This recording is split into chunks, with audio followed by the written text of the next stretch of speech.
Hangouts, and on the left I see a Q&A button. Oh yeah. What does that mean? I think I'll let you know. Yeah, we are live. What's up, everybody? It's your boy here, Cheap Ass Statue Collector, and tonight we have a very special guest on the panel, Mr. Ryan Pennyworth. No, I'm kidding. Ryan's on the panel. Glad to be here, guys. I'm just kidding. And of course, Bryan Tan. If you guys are on the Immortalized in Stone Facebook group, you guys already know Bryan has said he'd come on the show tonight and hang out with us. Well, actually, it's the morning for him. So, Bryan, it's not really that early. It's just 9 a.m. right now, so it's okay. I'm awake. What are you drinking right now? I'm having coffee, but I just did something. I just pressed the button on Q&A, and now I can't see you guys. I can see you guys in a really small screen now. I'm just trying to get back to the original screen. Okay, I'm back. Okay, I'm good. Yeah. I'm so good with computers, right? Yes. Happy to be part of the chat, guys. It's the first time I'm on this chat, and I'm meeting the two of you, and you guys look like you have a cool display going on in the back. I don't know if you can see mine. I've some of my own. I'm at home actually, so I've got some of my own stuff at home as well. Cool. But yeah, nice. Is that your wife's behind you? The purses? Yeah, that's for her, right? You see, so when I wanted a just a quick tour, I think this is the first time I actually did a chat at home, right? So I'm in my little man cave now. Cool. So it's my little man cave. I have all sorts of things. I've got, I'm a huge fan of Bruce Lee. I've got the whole, what do you call this? The animated series. Oh yeah. Like the Star Wars, Clone Wars line. I think I have the complete first wave. I love my ladies. Yeah. And yeah, I like the Street Fighter stuff. And some Hot Toys. Hot Toys are really cool. A lot of Batmans. Yeah, I mean, I kind of like collect everything and anything, right? So so my wife, of course, she wants something for her, right? So that she doesn't, look at me and say, well, why do you always get all the cool stuff? So I kind of let her have her own space, which is her own collectibles. Which is all her bags and stuff, and in the middle of it there's a Marilyn Monroe, so that keeps her happy. Is that the Blitzway one? And keep her happy and off my back for me collecting toys. So I thought that was pretty all right. Is that the Blitzway Marilyn Monroe? Yes, that is the one. And that's the real popular one. That's very cool. It looks really nice. I mean, I think they did a great job in capturing the likeness and the whole thing, and the material, everything is top quality. Yeah, it looks great. Yeah, great collection. Yeah. I know a lot of people drink beer on the shows. I'm drinking tea. Well, I don't mind drinking beer in the morning, just let me know in advance. Mm-hmm. Yeah. All right. It's not good for the work culture. Yeah, you guys got any cool stuff that you want to know about, and just feel free to ask me. Oh, definitely. We'll get some questions from you guys in the chat as more people start coming in. I had a few topics that we could talk about and stuff. Okay. But if there's something we don't want to talk about, you just say, wait, I don't want to talk about it. But the one thing that I wanted to ask you, obviously you see all my dioramas in the back. Yeah. There's a really cool DC diorama that you guys have. That's I don't know when it's coming out yet, but I've been waiting for that one for a minute. Okay. Well, for that one, we made quite a few number of tweaks and all, but it should be ready for this New York Comic Con. So we should be showing it off at New York Comic Con this year, which is in October. Ooh, okay. Oh, cool. The DC one? Yeah, the DC one. Oh, yeah, cool. Yeah. I'm going there with my wife. I can't wait. You're going? Okay, so if you're there, definitely stop by the booth. Let's hang out, have some pizza and some beer, man. Speaking my language. My body was made for that. So you said you guys went through a lot of iterations of it. Yeah. I noticed the first prototype you guys had. You had Superman kind of punching Darkseid's arm.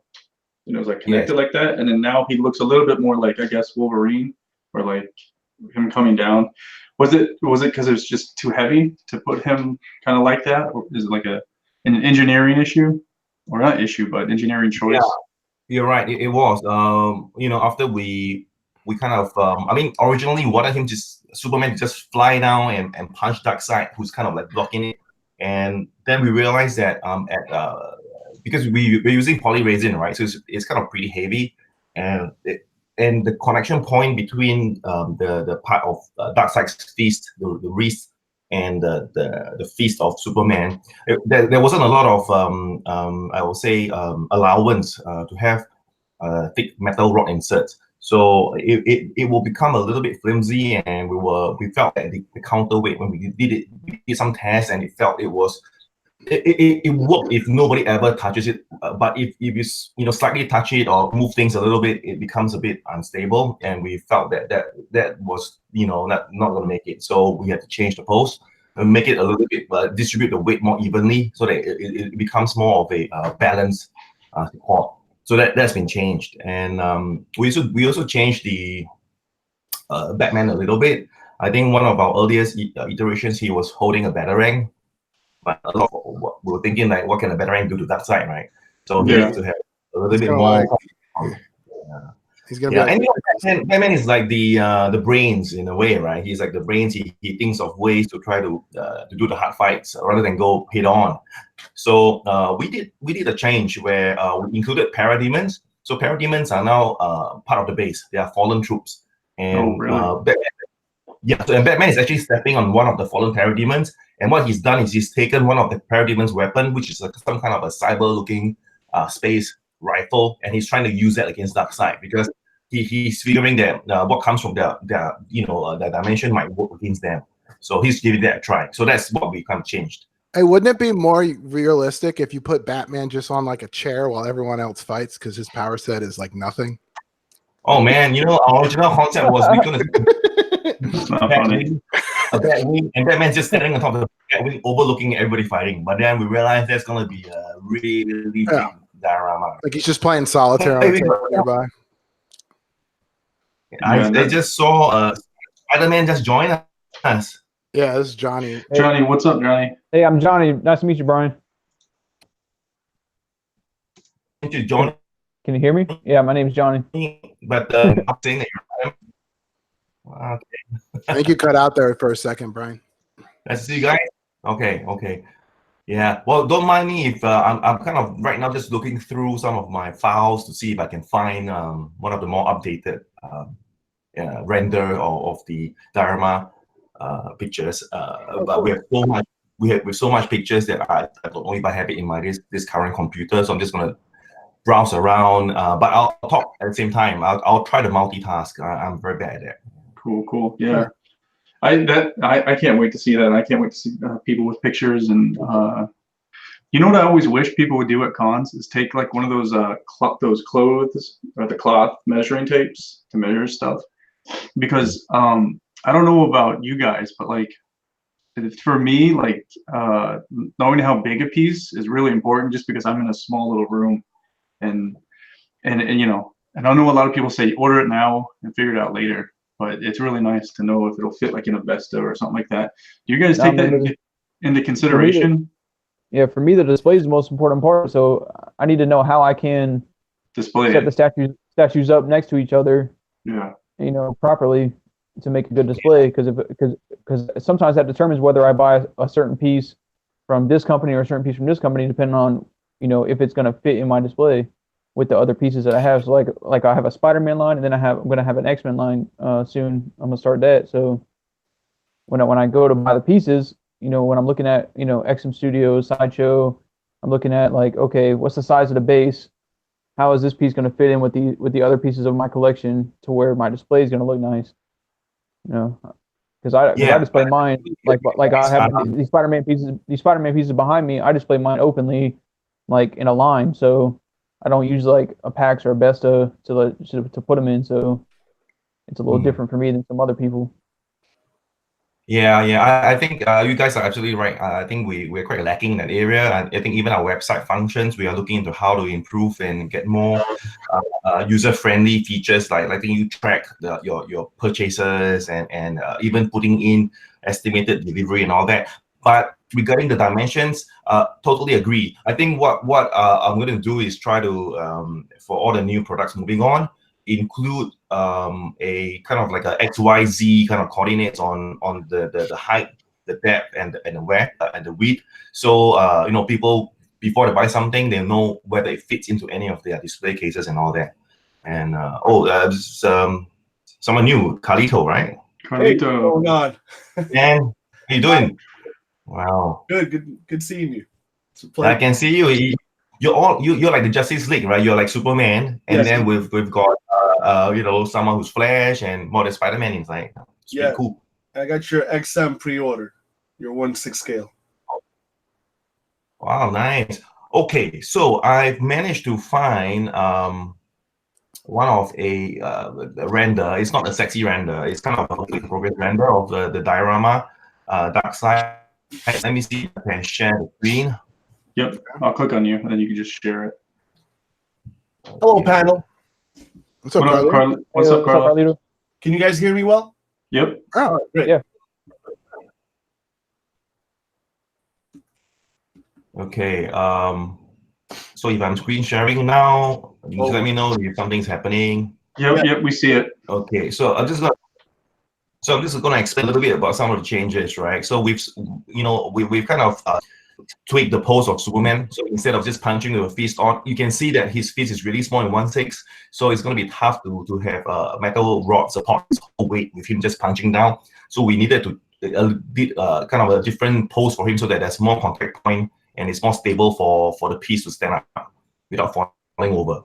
And for Batman, I was talking about that he, previously he was holding a batarang, but here you can make out the fallen parademon that he's stepping on, and there's also another one that's being stepped on by Green Lantern as well. So now the parademons are included as part of the base.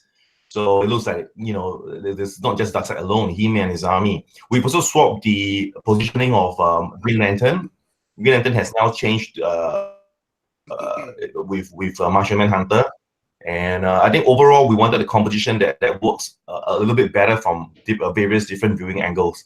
So I mean, this piece, we're kind of finalizing the printing, and we should be able to show it in this year's New York Comic Con in September, October. And Brian, these are all classic versions of the characters, right? It looks like. Yeah. Classic versions. So our other individual lines are we're rolling out the Reaper costumes first. But for the classic, we thought we'll, shake things up a little bit by having the classic costumes versions in this diorama set. Yeah. So you can see Soups with his iconic red underpants. And everybody's pretty much classic design based. Right. It looks like that won't take up a lot of room either. It looks like it's a much smaller footprint than the Sentinel, X-Men vs. Sentinel one, right? It is. So we've taken some of the feedback and wanted to make it a little bit more compact. Yeah. It looks like it's more compact than the original prototype too. Yeah. Yeah, it is. It's high already. And it's going to be huge, but it's going to be that's really awesome. Yeah, it's not going to be as wide. Yeah, because everyone's inside. A really nice render. I don't have it with me now, but the nice render, I think it's pretty cool. It has a little bit of a hint of how the shading and how the coloring will work, and it looks much better than this what we call working file perspective render. Right. But yeah, I mean, this is where we are right now. So how many of you are heading off to New York Comic Con? I am. Who will I get to see? You will I'll see be there. again. So see. I'll be there Okay, dragging my okay. wife around. I wish I could go. I wish I could, but I need that money for statues. So Jesus Christ. It's okay. We'll do live streaming and we'll say hi to you. No worries. So, I'm still screen sharing now. Let's see how I can turn that off to make sure it.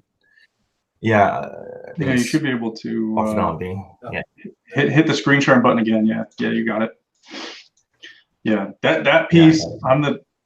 I'm a diorama guy, so I'm like I've been looking at the piece since you guys first announced it. I didn't even know that piece was coming out. This is the first time I've seen anything about it. Yeah. Is that price point going to be in the threes? 2,500, 3,000, probably. Same price range as the other one. So we're not really sure yet because usually what happens is that once we've got the physical piece printed out, we send off to the factories so the factories can go through pricing and let us know. Then we can determine the final price. And the thing with the factories nowadays is that they have been increasing their prices steadily in the last 3 to 4 years because of all the new producers and the factories. Okay. Is that haven't really been increasing in terms of the number of factories. So yeah. And I think the cost of raw materials, especially paper for packaging, has increased. I think the most. So we do not dare to kind of estimate the cost of products anymore. So we try to get closer to the production date and use that as a gauge to this. Will that be made of? Will you be making that out of cold cast porcelain? Yes, it will be made of cold cast porcelain. Yes. It's too bad, Tim. It's not made out of plastic, buddy. A lot of the DC Direct pieces are porcelain. Well, but it's not going to be polystone. Is that because you want it to be a little bit lighter, or they always use cold cast porcelain? Oh, I didn't know that. Okay. Yeah. Well, I think we're just PVC, a big fan of using cold cast porcelain. So why do you guys use cold well, cast? I think there's actually PVC. Okay, we used it because I think to not cold cast porcelain is pretty much polyresin that we mix with some porcelain powder. What it does is it changes the properties of the final product. It gives it, we feel, gives it a more smooth finish, more fine particles. So when you touch it, it feels more smooth to the touch, and it feels, it still feels heavy like it's a statue. And of course, there's a polystone version uses, I think, stone powder as well. But we just like out that it was yeah, this thing is a bit cooler and all that.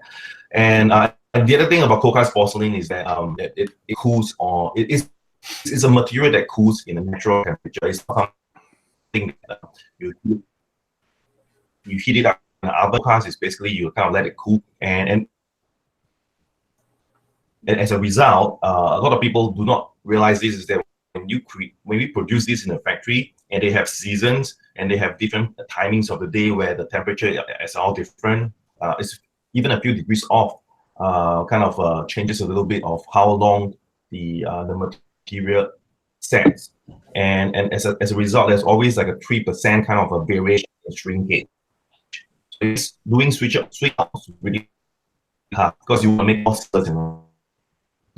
Interesting. Yeah. But that's called porcelain for those who are interested in what. Yeah. Well, it's pretty interesting. Also a little bit more brittle than polystone as well. It's more brittle, you said. But you know what? PVC is not as bad as what people think. Like PVC try. So I would say that right now we are looking in the range of PVC stuff. Okay. So how many boxes do you think that Darkseid statue is going to come in? How many characters do you think you could fit like in a box? We're actually now trying to see if we can I don't really want to be done and then ship it out at the same time. Then it takes a long time to get everything done. So we're actually thinking about whether is it a good idea to just, for example, let's finish Darkseid and Soups first, ship two of them out, and then Green Lantern. You get it out over time. Just get everything at one shot. Cool. Brian, I think you're cutting out a little bit too. Is it me that when I came in I screwed it up? Yeah. I think I don't know if it was you. I'm gonna pull out. That's It's what I not said you. last night. I'll be back. Me to you. I'll give you I'll be back in a few. All right, come back, Carlos. Yeah, Come back.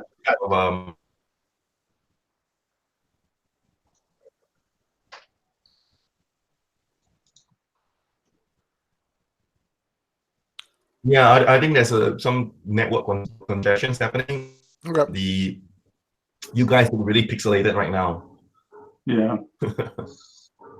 I think actually when Okay, Carlos left, I could hear you a little bit better. Now. Yeah. Interesting. Wow. Okay. Okay. Wait. Yeah. We might have to limit so maybe the number of people that come on there. Might be some kind of. Yeah. Right. I think we have a delay too. I don't know. Yeah. Go ahead, Brian. Go ahead. Go ahead. Yeah, I think so. Did you guys get all the stuff I said about? Okay. Well, no. I pretty much kind of. I think I just did about. Okay. Yeah. And I think I was saying that we are also looking into making PVC products. What size? Or are you guys going to focus on that if you're going to do PVC? Well, with PVC, we are thinking of more. I think contractually, it's not the large statue pieces kind. It's more of I think it's more collectible kind of smaller pieces that you know it's not that expensive. Yeah, it's meant to be a kind of a bigger ES and all that. Yeah. So it's what we feel is like when you go to a store and you buy a cool statues and your kid says and he wants something, but you're not going to give him a $500 statue. So you want him to have something else. So we're looking at the kind of pieces. Interesting. Cool. Yeah, another. Tim would be all about that one. Yeah, I don't mind PVC. A lot of people. I prefer like a heavier statue, but if you have to put PVC on the statue, part of it, I don't really mind, as long as it looks good on my shelf. Right. Yeah. Actually, on the record, I can say that PVC probably captures the most detail in terms of the scalp. Interesting. It's technically a better material that can replicate every single detail you see on the scalp better than polyresin and Coca porcelain. So, for example, if you look at Hot Toys, Hot Toys, the crates are always kind of a PVC, not polyresin and not polystone. So that allows it to have very exact shrinkages and very exact replicate in the factory. So they can even, when you have PVC is so exact that you could create machines to just print on the eyes. So you just step I get printed because it's steps. Interesting. You guys get that? A little bit. You cut out a little bit. Yeah, I'm getting bits and pieces. Johnny, can we try something, Johnny? If you exit out and then see if it gets better, maybe. Yeah. All right. Yeah. We'll see. Yeah, maybe it'll get better because it was really good in the beginning, but you're cutting out just a little bit. We got majority of it though, of what you're saying. Ryan is also saying that if you I think you can meet it. Oh, I'm sorry. Ryan was saying that you could turn your camera off and that might help, and then we could just I don't know if that would help with being able to hear you. I don't know if that works or not. I guess you're not. Right. Maybe it's me. Maybe it's me because I'm all the way in Singapore. Yeah. I knew. We had who do we had? We had Eric Sosa on, and he was in California, and we had a little bit of difficulty with him too. But we've also had someone from Australia on too. So it's the internet, but right, yeah, because sometimes it is right in the internet. I interrupted So you. I'm What gonna were try you gonna something say? that's gonna could switch to another bandwidth. Oh, okay. Oh, I was gonna say I'm gonna try another bandwidth and see if it,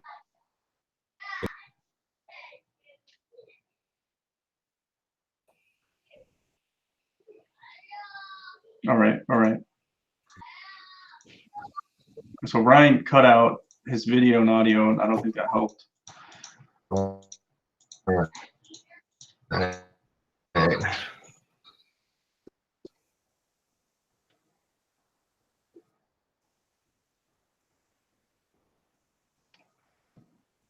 so connected to another bandwidth. Hopefully this helps. I don't know. Let's try. Okay, cool. Yeah, let's just go back into it. Yeah. Yeah, Maybe I should think log there's just a out and little then bit of a delay. see if it works. Yeah, you can. We'll still be on.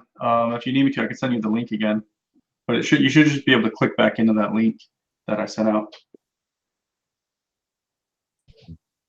Okay. So let me just try something fast, right? I'm just gonna quickly log out and try to come in again. Sometimes it works. Okay, cool.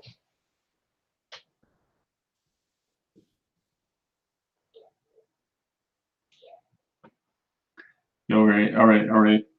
So he's gonna come right back. He's gonna try a different bandwidth. Archangel 04, 07, cast going solo. Usually have to pay extra for this. Oh shit. So you guys, I'm gonna go back through your comments and try to find some questions for you from you guys, so we can ask Brian. Really, if we can just get the connection going, we could have a nice, smooth conversation with him. What up, you guys? What up with Tim? What up, Michael? Hey, what's up, guys? Yeah, what's up, guys? Damn, Tim, you look like a different man. Did you get a haircut too? Yeah, man. Yeah, looks like Thank you. I'm feeling good. Nice. How you guys doing? Good. Good stuff. Have you been watching? Oh, what's up, Brian? I haven't. Okay, man. I've literally moved out to the living room, so I'm closer to the router. I hope this helps. Yeah. Let's just see how it goes. Okay, man. Yeah, definitely. I don't know what we were talking about.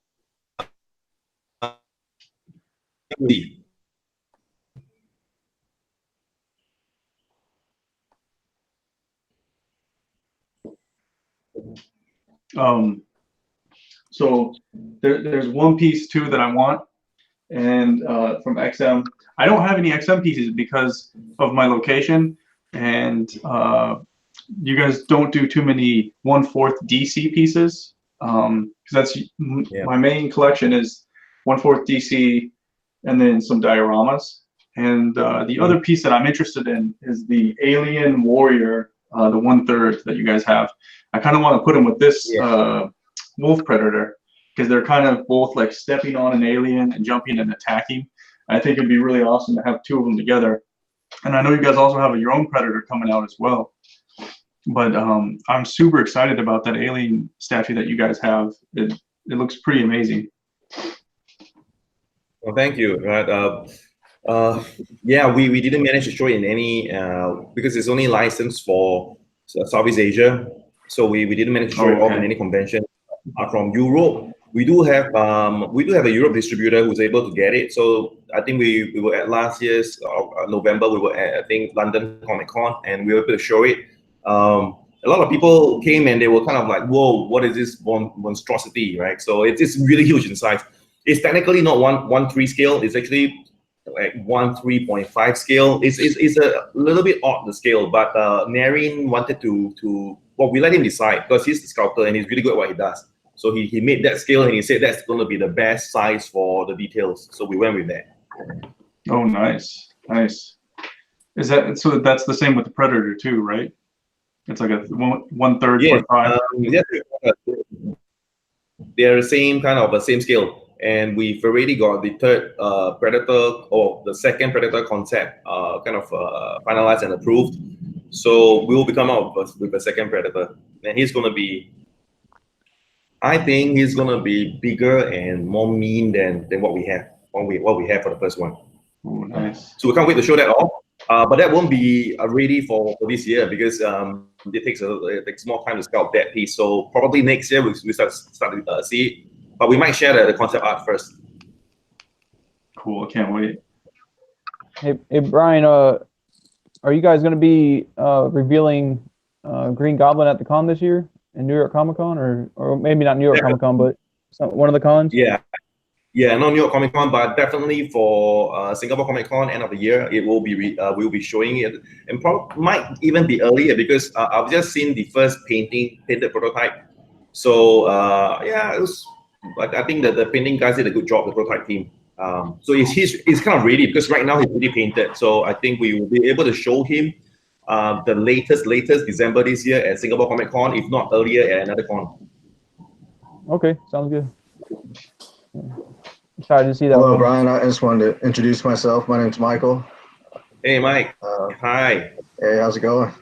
Hey, I love you guys' company. You guys do. Behind you. I love that Art Gen Catwoman art print. Yeah. Yeah, I love your guys' company, man. Quality work. Oh, man. Love what you guys are doing over there. Thank you. Wow. How many of you are there? How many of you usually get on a call? Like 6 guys, 7 guys? Yeah, 10. Maximum's 10. Maximum's 10. Yeah. 10 is maximum. Yeah. Sorry, just a minute, because there's some fighter jets flying off. I think there's a zombie apocalypse coming. That's no problem. That's no problem. So you guys hang out like together in the same city, or are you all from different parts of US?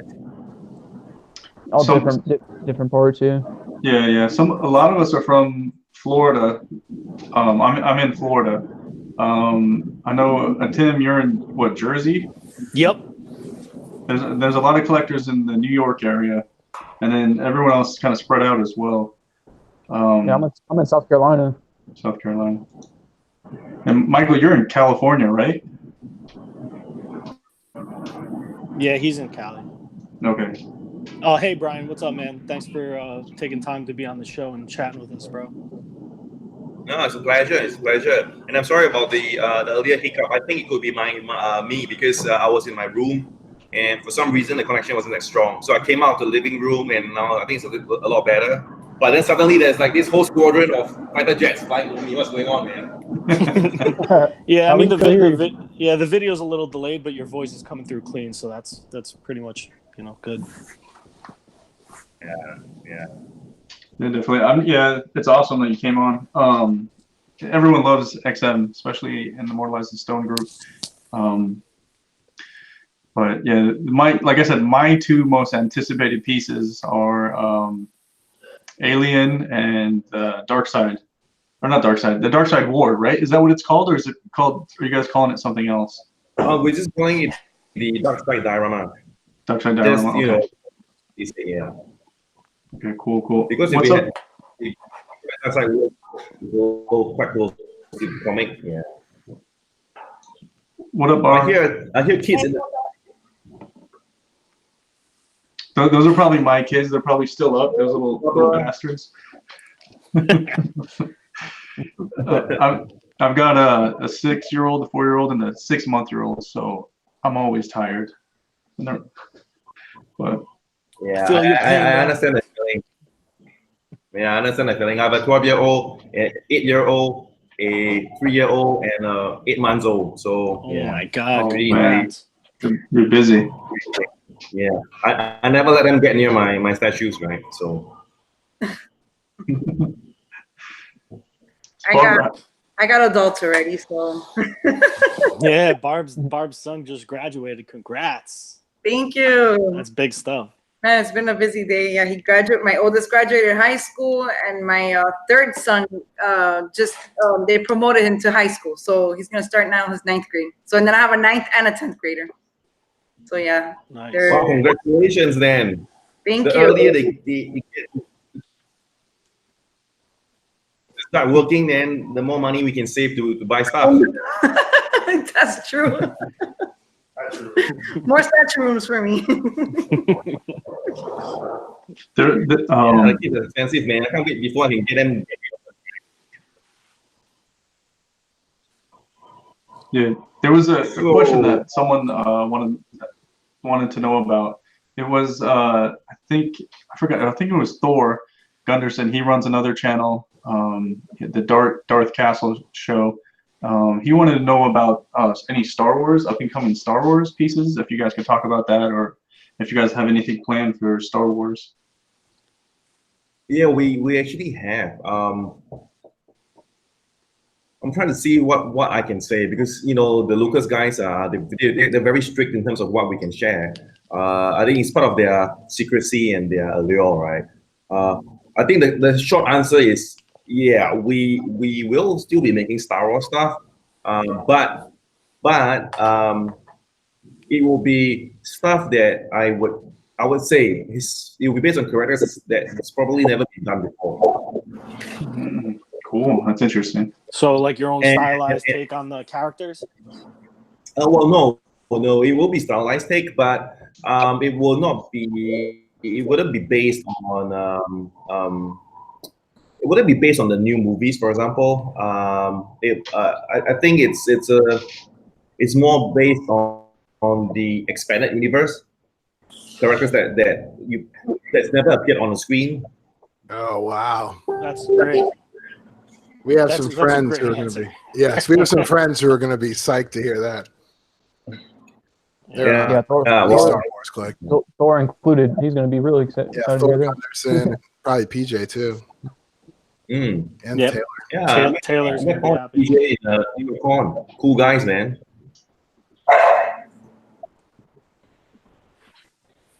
Okay, I'm just gonna quickly just get out my DC list of upcoming products.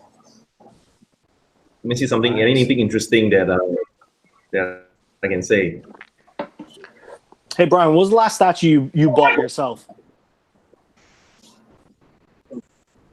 The last statue? The last one I bought was a HMO, Mufiza's Morrigan. Oh, nice. Oh wow. The player 1 or player 2 color? I bought both the versions, right? I gotta support my friends. That's a really nice statue. And he was really sweet about it because he was in Singapore. Well, he was in Singapore, and we hang out, and he was like, "Oh, you know what? I'll just give the statues to you." And I said, "No. We're gonna support each other, right? If you're an artist, I'm gonna buy your stuff and support you. I'm not gonna get free stuff." So yeah. It's really well done. I think he did a great job in that. It's the best female. To me, it's the best female tattoo that I've seen. Yeah, it's Came amazing. out beautiful. It's nuts. Yeah. I think Did you guys get to see it in person? Haven't. Any of you have it? I've just seen it through like other collectors it? on YouTube. No, I don't have it. No, I haven't seen it either. Yeah, it's. I've really cool. seen tons of videos. I love what they did with the eyes. Yeah. They had this. It's really nice. Hello.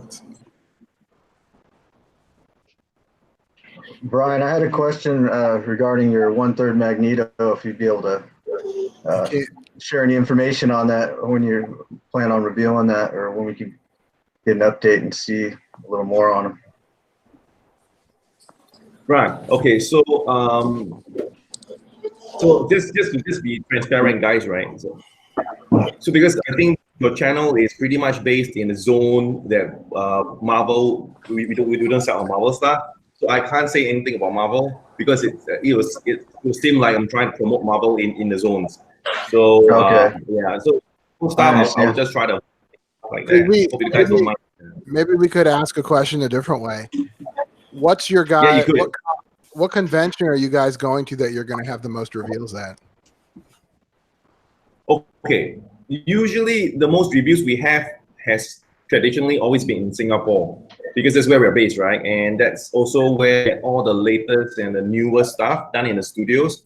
And this year is a bit special. They have changed the Singapore Comic Convention from September to December.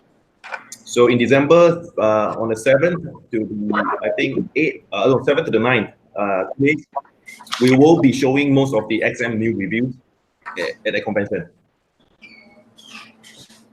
Nice. I love the coverage from that show. Every year, it's always like really cool to see like like a full line being revealed. That's really cool.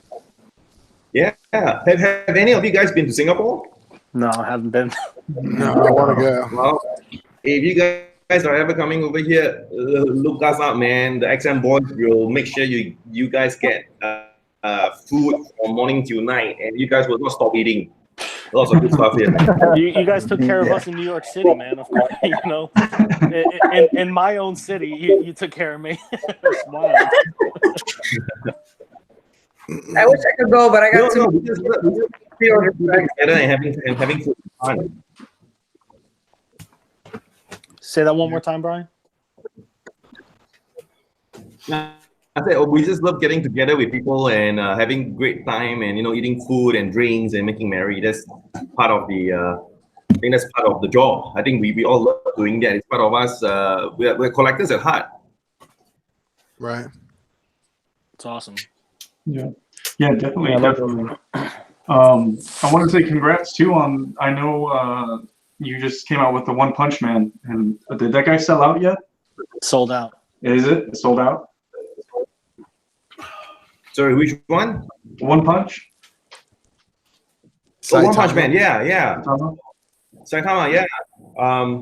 That was a that was actually kind of a trial for us, right? Because we've never done anime before, and a lot of people have been telling us, hey, you got to get on to doing anime stuff, and so we just I think we were at one of the licensing show in Hong Kong, and we saw I love Saitama, right? I think he's one of the funniest characters I've seen.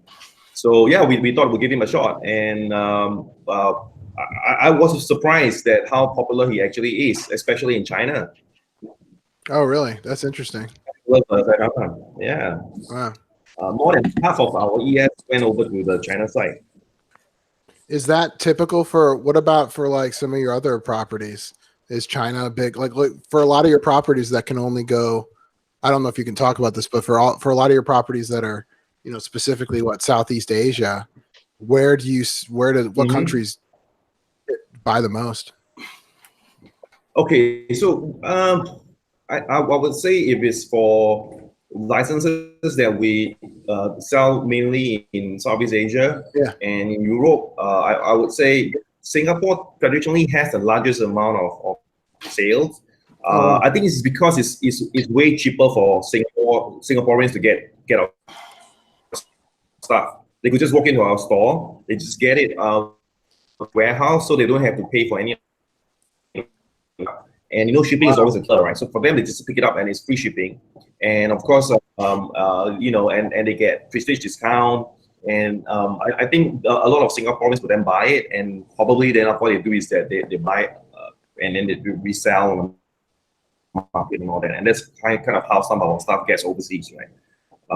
But I think the most sales will be in Singapore, and I think China is becoming a very big consumption of collectibles. But they do have interesting preferences on characters. So, for example, I think the Chinese market, they only know. I don't think they read comic books, so they don't really kind of understand know characters that we design. Like if we made a character in a costume, they'll be like, "Where is that character from? I don't see that character in the movie." So they really love the movie stuff. So I think they are in a kind of a learning period of that. So the only characters they know about are from the movies. So for me, I grew up reading comics, right? And sometimes when I see a movie made, some movies I'd say, that's not the character that I know from the comics. Mm-hmm. But the thing is, with the Chinese collectors, they are very much into the movies. So for example, they love the Transformers from the Michael Bay. And personally, I'm not a huge fan of the Michael Bay Transformers. I'm an old school guy, so I'm more of a fan of the Generation 1. Right. So yeah, so there's an interesting, same here. and even within, so things that have appeared on the TV, on the movies, sells really well in China. But characters that have not appeared before, even if we think they're a awesome A-class comic character, they wouldn't buy, they wouldn't touch it. So it's quite interesting. Are you guys going to get into more anime lines? More anime lines. I don't know, man. I mean, we actually have quite a lot on our plate right now. So we just want to be careful. We're not like over producing too many stuff on the market right now, because it's personally, I feel that the scene has become, I think 5 years ago, personally, I feel when you collect statues, it's a little bit more kind of a niche market. You know, you don't get as many choices, and you tend to see a few releases once every few months. But right now, there's so many cool stuff out there that it's becoming like a commodity. It's no longer something that is hard to buy. It's quite easy. If you can't get it, you could still probably get it off at the secondary market as well. So from that perspective, we are a little bit careful of releasing too many products to the market. We think that, you know, might be good to kind of have a more balanced and slower release in a way. Yeah. You guys are recently just did the. You guys are not. You're not doing edition sizes of 1,000. You're doing it made to order. How has that worked out for you guys? And I think a lot of the collectors like that because it holds value in their pieces after it sells out too. It's working really well for us because one of the things that I was thinking about, right, was to solve was about the problems of the industry, right? It's like when you get too many stuff out on the market, then what happens is that there's oversupply of products, and for the company that's not so good, because then we can't judge whether we should make 1,000 pieces of something.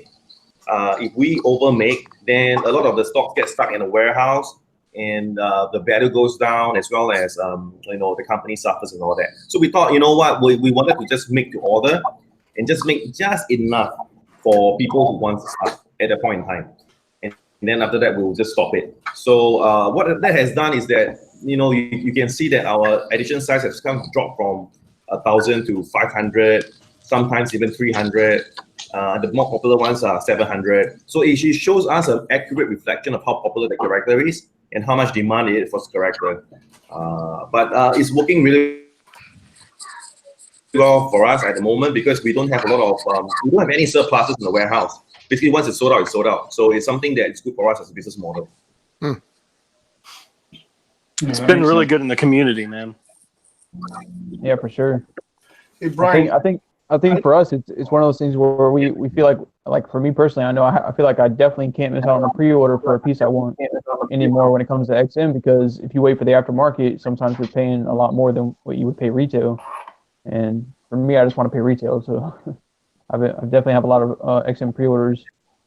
I have 3 right now, and I'm I've got some more that I'm thinking about getting in the future. So yeah. Well, I think my personal advice is that it's I mean, collectibles is a hobby, right? And I don't think we should let it stress us too much in terms of we got to keep up with all the orders, we got to buy everything that's cool that's out. I think it's about you're too late on that. Just buying stuff that you really like.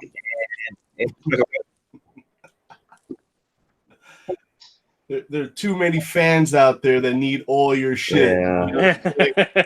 That's impossible.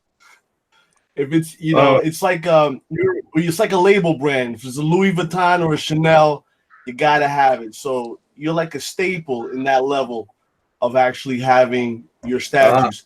I have a quick question. How do you go about repairing someone's?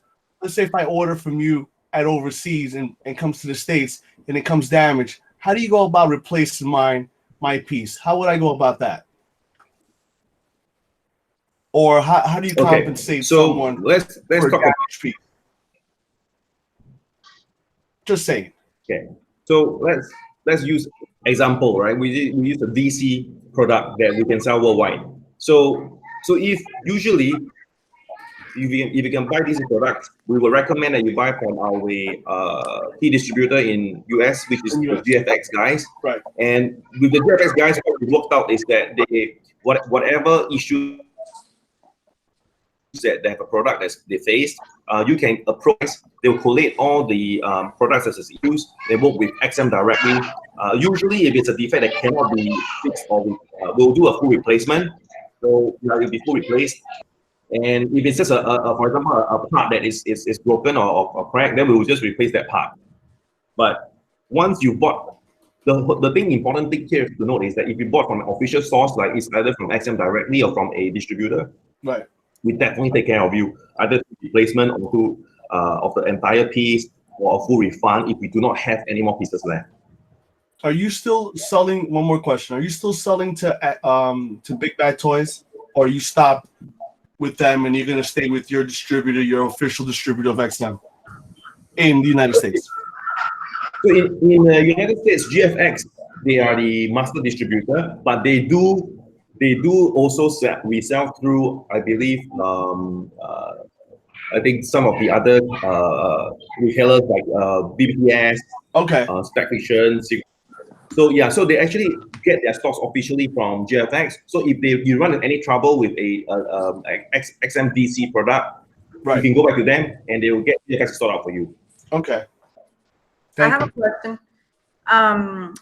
Brian, have you thought of maybe branching out into like the Image comics, maybe some Wildcat, Savage Dragon, Max, Pit, those I think those are DC actually now, because I think Jim Lee brought them over with him when he went to DC. Oh, they switched them? Because that Image, the creators own the rights to their own stuff.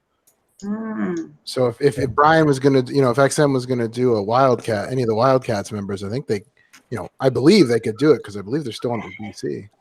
Oh, really? That's interesting. Yeah, I have the comics, and the ones that I have, they all say Image, so I didn't know that. But yeah, that would be interesting. Yeah. Would there be anything in the works like for Wildcats and or Savage Dragon, for as an example?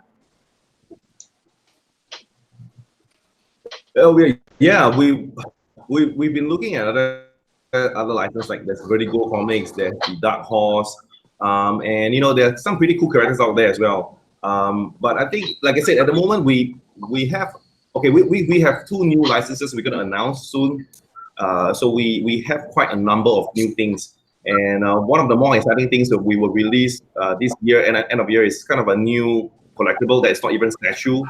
It's a totally new kind of collectible, and so we've got our plates kind of really full at the moment. I don't think we'll be getting any more new licenses, but what I can share with you is that we would have something cool from Iron Maiden. If you guys are a fan of Iron Maiden, Yeah. so we're doing something with them, and we are also working on two new licenses from Hasbro.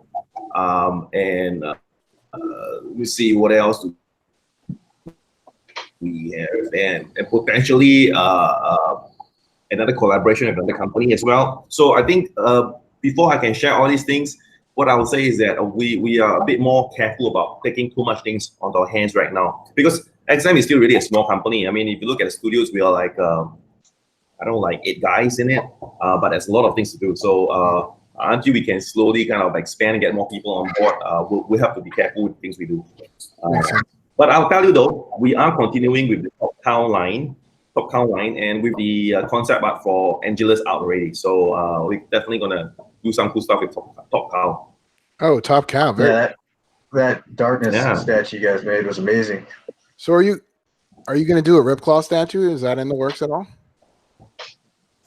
We've only got one character plan at the moment, but there are a few others we are still looking into. So Ripclaw, is Ripclaw from the Witchblade series? Ripclaw is from Cyberforce. He was from Image. So yeah, Ripclaw is from Cyberforce. And Cyberforce was Mark Silvestri. Yeah. Okay. And Mark Silvestri was Top Cow. Yeah. It is. Maybe okay. Yeah. So we're thinking of just finishing and doing a little bit more characters based on the Witchblade series first, and then we'll move on to another story as well. That's cool. But I think you forget about the year everybody and will just go and do a couple of Superman? Just do some crazy Superman. a Superman. Yeah, just do a whole bunch of them. A crazy Fuck, Superman. one whole year. Just do like every month. You just hit me with a new one. Bang, bang. Cyborg, Terminator, Predator. Hit me with everything. Carlos is a big Superman. Everything. Messing with you. Tired of that bullshit X-Men, Marvel. Whoa, Carlito. Hold your horses. Please. Getting a little carried away, buddy. You know what? Sorry, Brian, I get a little excited. Don't get scared. Don't get scared. Have a clean. So a lot of the guys on the chat are big X-Men fans. Okay. And Well. I hurt my Okay. So feelings. Carlito, I will have a special news just for you. Talk to me. So Carlito, I know you're a Superman fan. What about Batman? Do you like Batman? I think he just mute himself. No, Yeah, silence. I can't hear you. I don't know if he muted himself. Carlito, we Carlito. can't hear you. I can't Can't hear you. hear you, Carlito. I think you just muted yourself, Carlos. I wonder how No, long he's, that'll take him. Right, that's he's joking Carlos. around. He's joking around. Does he? We can't hear you, Carlos. Can't hear you, Carlos. I muted myself. What an idiot. Little button here. I pressed it.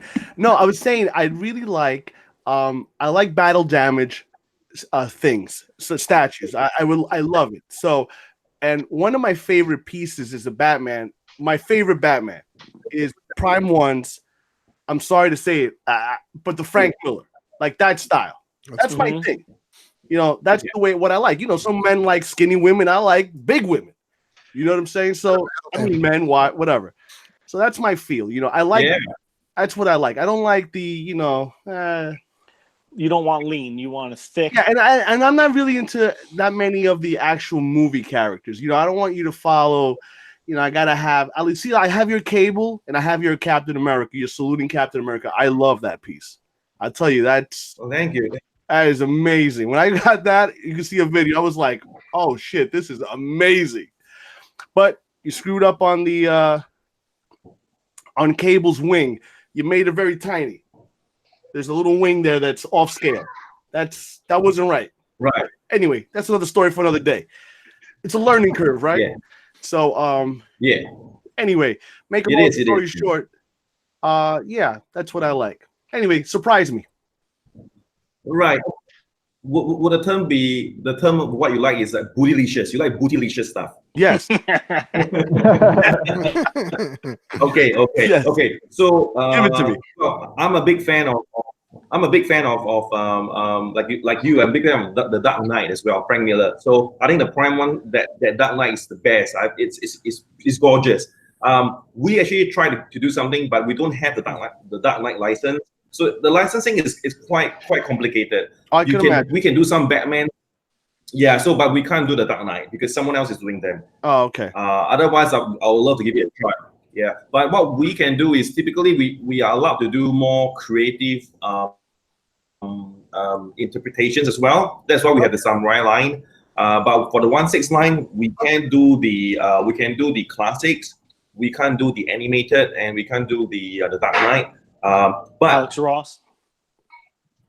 If you like Batman and if you like the Sanity piece that we did with David Finch, then I'll tell you, Carlos, that we are working with David on the next piece, which will be in David's kind of concept art will be the equivalent of the Sanity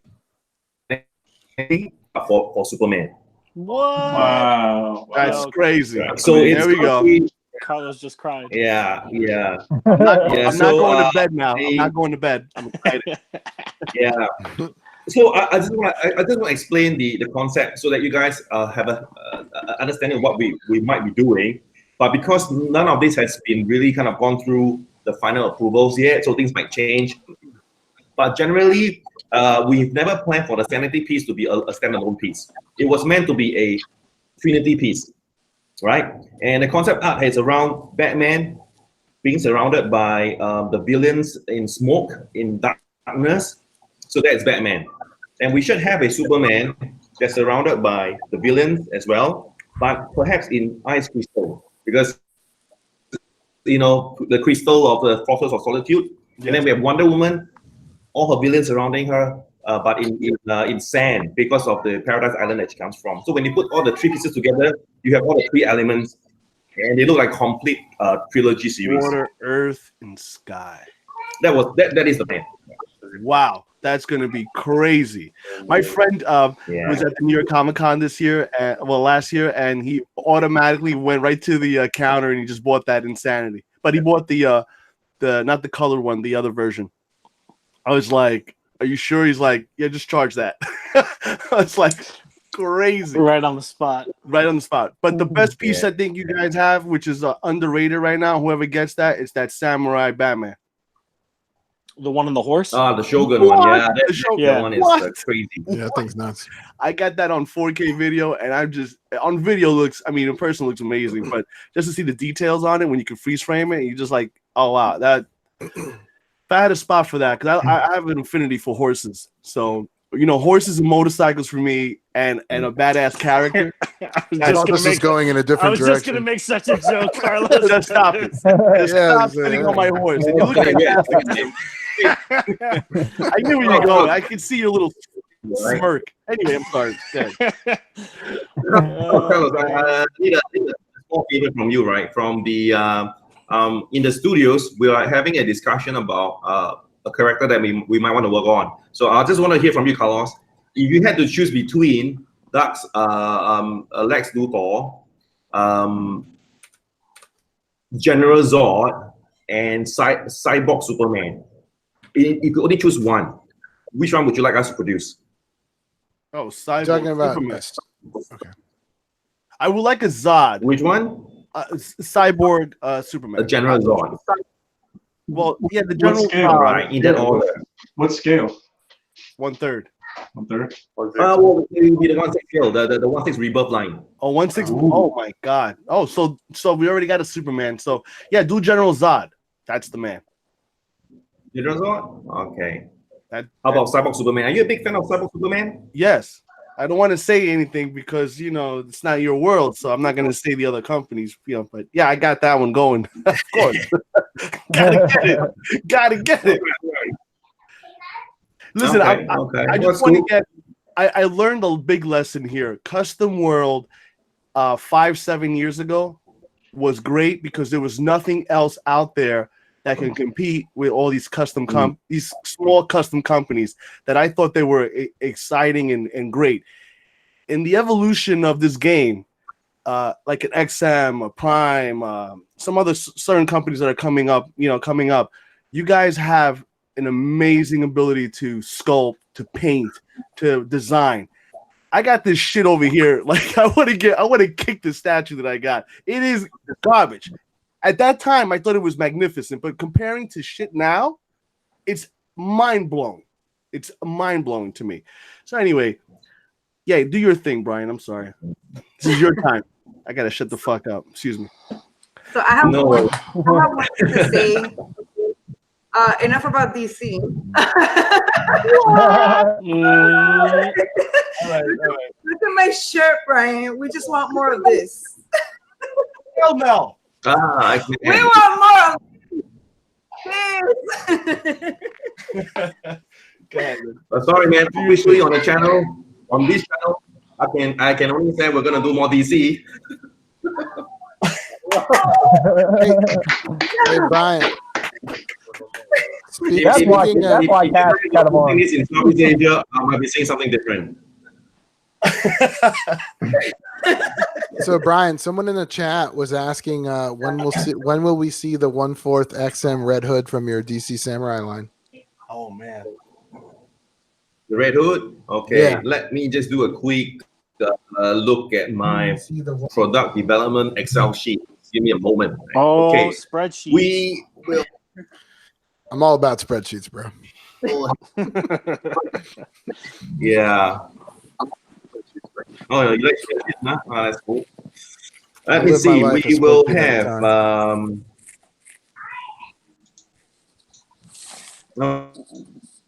I might have to send you my spreadsheet and have you take a look and tell me what you think. Okay. I'll do that for you. Yep. That will be a rate. That'll be a rate. Actually, I think the upcoming review would be the samurai style Nightwing. So I saw a sneak peek and it looks badass. I think I actually like this version a little bit better. Yeah, and yeah, so we are also looking at a Batwoman, Red Hood, Killer Croc, Scarecrow, and Penguin. Oh, the whole The line. line. Oh, One quarter scale. Oh, in quarter scale. Yeah. Wow. In fact, and then for the just quarter scale, and then for the 1/6, we're gonna roll out quite a fair bit. We're also doing the Swamp Thing, the Rebirth Swamp Thing. There will also be a Red Hood 1/6 scale as well. Oh wow. And yeah, there'll be a black suit Superman as well. Oh shit. So a lot of your 1/6 DC pieces, they're very. I'm looking at the Flash right now on a treadmill. They're very action posed. Are you guys going to do anything like similar like this, where like you have like a battle besides the Darkseid one? Something like this, like Wonder Woman. Like a Wonder Woman versus Cheetah, or the Flash versus like the Reverse Flash. That would be amazing. Yeah, I mean, you actually got a good question, right? Because now that you kind of mentioned it, I think that could be a reason why we haven't been really doing much of the dioramas. Because I think look at the pieces behind you, I think Iron Studios are doing a great job. And I think in terms of the licensing, they probably want us to focus on other things so that we're not producing too much of the same stuff out there. So I think for the moment we should be more focused on the standalone Rebirth costumes. And even the Twitter hit guys, I mean, their 1/6 classic stuff looks really awesome. So I think it's cool that we kind of all try to make different stuff so that we cover a wider variety of products. Yeah. And Brian, for the Samurai Harley Quinn, is that one going to be revealed by the end of the year? Which one? The Samurai? Which one? The Samurai Harley Quinn. Oh, the Nightwing. Yeah. Harley Quinn. Yes. She will be painted and rebuilt this year. Nice. Yeah. I like that one. I like the render. Right. I had a question. Oh yeah. Oh, sorry. Just talk over me. No worries. Oh, I was going to ask you. I was going to totally change the subject, so you go ahead and finish what you were going to tell Johnny. Yeah. What about the render, Brian? Sorry. Saying what about what? You were saying something about the render.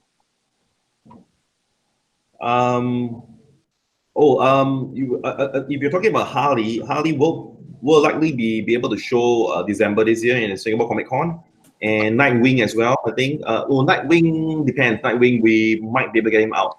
I think we should. Were you asking about another character from the Samurai line? No. Yeah, I was just asking about Harley Quinn. If it's just Harley Quinn, yes, she will be. She will be shown this year. Cool. Nice. I was going to ask you, are there any fads that you noticed with over the time with the collectors or with a lot of the companies or anything like that? Like, I don't know. It's kind of a weird question, but like, do you see any fads that the community is going through? Or do you guys know, or do you guys? I guess like big bases versus small bases, or action poses versus I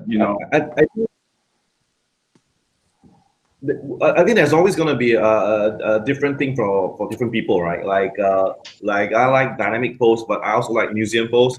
But I think the common thing I seem to hear from our collectors is that space is increasingly becoming the main concern here. Sometimes even more so than money. It's just running out of space for all the big stuff, especially the boxes and everything is just so big. So to me, I think one of the the potential thing that might happen is that the collector base, they're pretty much we have the same guys that's reading the comics, right? And the millennials aren't the one that's buying the statues, right? And I think we're gonna run into a space issue sooner than we run into the money issue. We'll run out of space, and yeah. So I think that might mean that some people might tend to. It used to be you kind of go from smaller to bigger pieces, but we're starting to see trends of people coming down from bigger to smaller pieces. So I'm not sure if that happens evenly across the world, but I think from a Southeast Asia perspective, it seems that way. It seems that.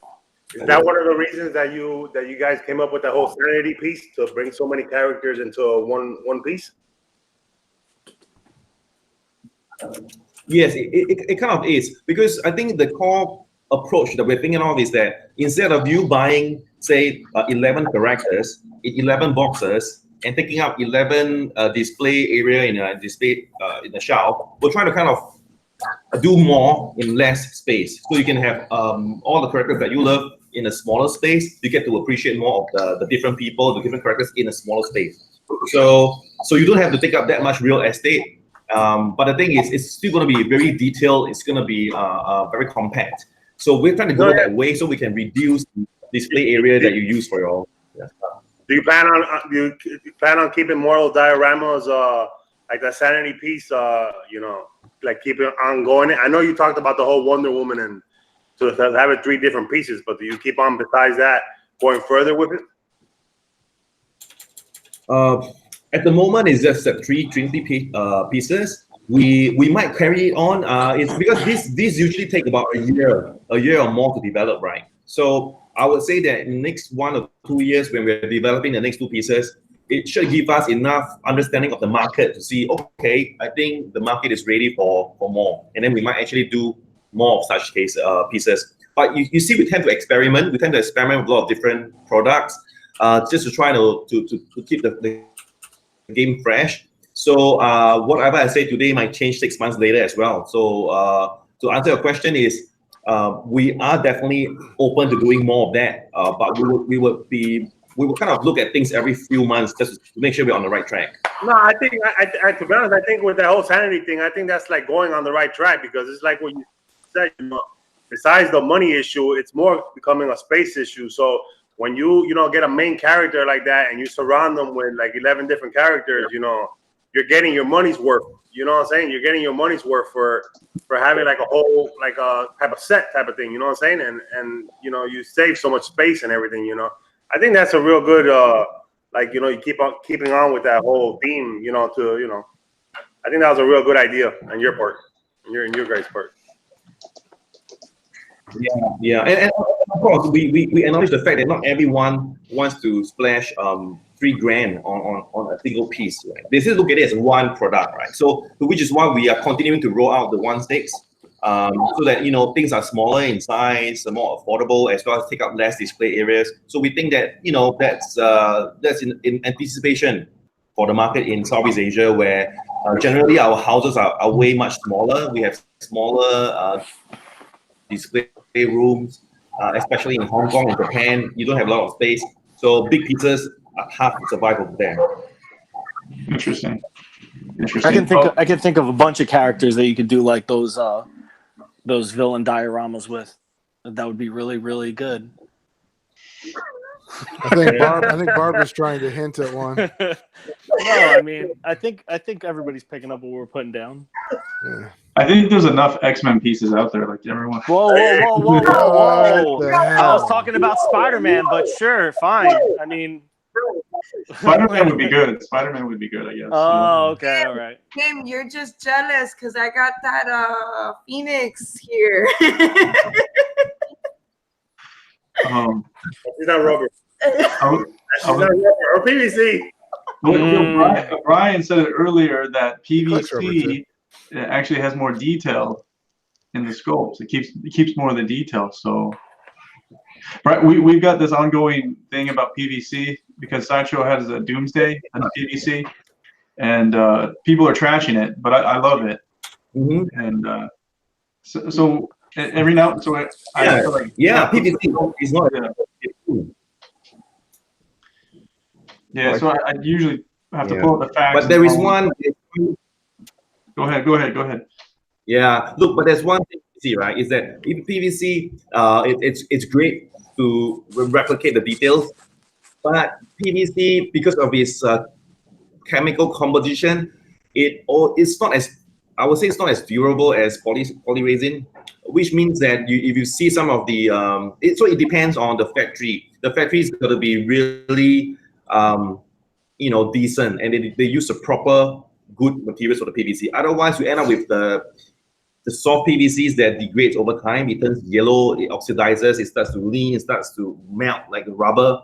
But this is something that only happens like after 5 years, 10 years, which you don't see today. But a lot of the newer factories are now using better quality for the PVC. So the PVCs can be really good. So it all really depends. The danger is that you can't really tell until 5 years have passed. You can't have that in Florida, Tim. So you're saying all we have to do is wait 5 years to see if Tim's collection holds up?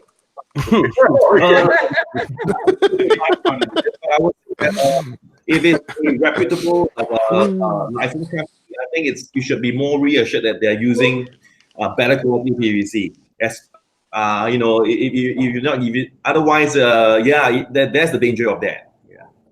But if it's a reputable company, I think they will be using good PVCs. They wouldn't want to, use the raw materials. Brian, are you going to be doing a Joker? As someone was asking. You mean for the Samurai 1/4 scale line? Or? Yeah, 1/4 scale line, and also the ones if you're doing anything on the 1/6 scale. They already have a Joker coming out. They have the Joker. Okay, I'm sorry. But the 1/4 scale. Yeah, we do have the Joker. The 1/4 scale one, so for 1/4 scale, we could only do the Samurai line. And we do have that. Let me see if I can find a picture of the concept that we really finalized, right? Okay. I don't know whether you guys might like it. I'm just trying to find it and see what you guys think. Yeah, sure. So carry on chatting while I try to find it. Yeah, cool. There's another guy here on chat. Are you doing any horror figures? Any future with horror? Horror figures? Oh, yeah, from like the horror movies. You mean like He's from New York, so it's kind of hard to understand him. Or how about like the Old Boy? Nightmare on Elm Street. Oh, Old Boy be tight. Okay. Oh my God, Old Boy in a 1/4 scale and a little bit of hair. Fucking that would be crazy. I love it. Anyway, awesome. Okay. What is interesting is that if you know, most of our core base is in Asia, right? And in Southeast Asia, and I think generally Asians in Southeast Asia aren't they're not too keen on the horror stuff. They don't like to display horror related statues in their display rooms.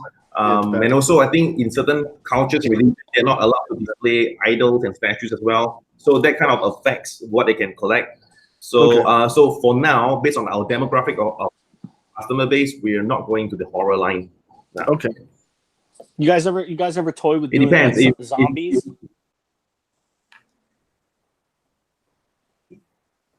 I mean, I personally love the zombies and the horror line, so I would do it. But until I get a partner, a business partner based in the US, look at product development, Excel, we could do those things. But at the moment, in terms of the licenses we have, pretty much Southeast Asia than the horror stuff. Yeah, what I would love to see is a 1/4 scale Resident Evil line from the original 3 games. I've always been a big fan of the designs in those games. I think there would be a good market for it. The thing about games, right? We've not gone into the games licenses, right? We have not gone to the game licenses as of now. Okay, I think I have found something. Okay, I'll click on your picture and you can share it if you want to share it. I have a quick question, Brian. I actually have a favorite DC character, the Batman Who Laughs. Is there anything in the works for that? Okay. That's a very timely question. I was about to show something. So let me share my screen right now. And I'll get to your Batman Who Laughs, right? So let me share this screen. Okay, let me know if you guys can see stuff. Yeah, we can see it. Okay. So this will be the Samurai Joker.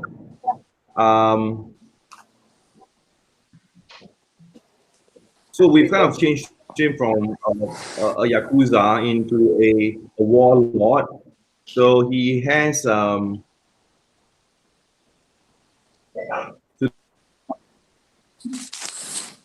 this will be the Joker that we are now working on.